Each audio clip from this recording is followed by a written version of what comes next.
Yo, c'est là les patriotes xool leen société civile bi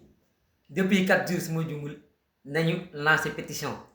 nee nañ yooyu yaay aar suñu constitution mënuñu am sax 3000 signature ba pare ñoo fa gën a rëy lamiñ instant bi leen laajoon ñuy constitution bii bu bees bi ñu bëgg a teg lan moo si baaxul duñ la ko wax mënuñu la wax lii moo si baaxul. Constitution bii député yi di teg amul benn mbir boo xam ne pour ñoom seen bopp la wala mbirum président Sonko lépp pour askan bi la. am na si yoo xam ne nekkoon na si avant projet de loi Diomaye am na si yoo xam ne gars yi defoon nañ ko dialogue bi yàgg xaw ma mais président Sonko bi si laale nii rek moo tax gars yi di tëb di dal maanaam président Sonko ñoom. si li mu bokk ñoom il faut ñu xëpp ci suuf constitution boo xam ne léegi président wala ministre amatoo droit toog sa bureau tey les ressources naturelles sénégalais yi comme ni Macky Sall defoon jël pétrole bi jox ko rakam jox ko Franck Timis xawma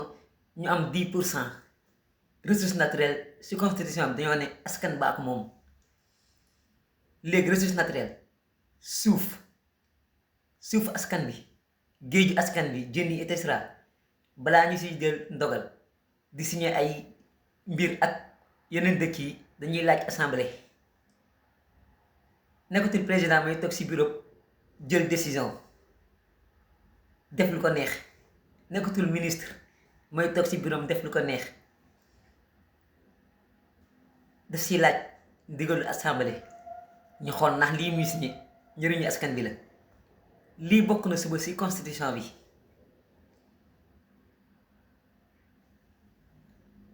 aar suñuy doom ak suñuy sët et cetera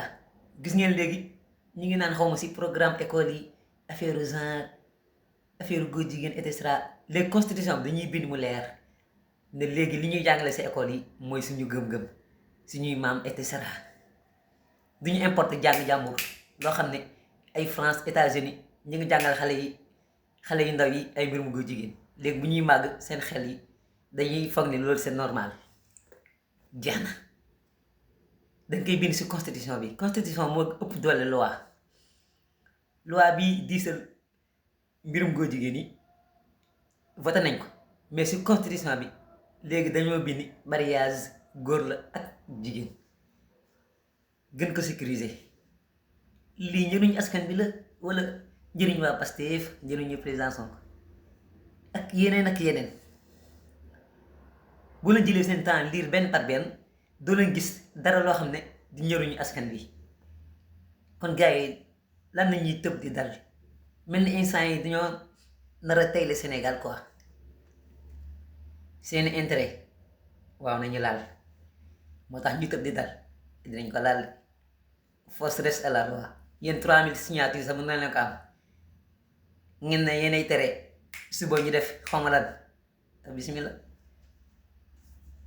force reste à la loi bi ngeen ñu doon wax temps 2021 2024 force reste à la loi bu fi génn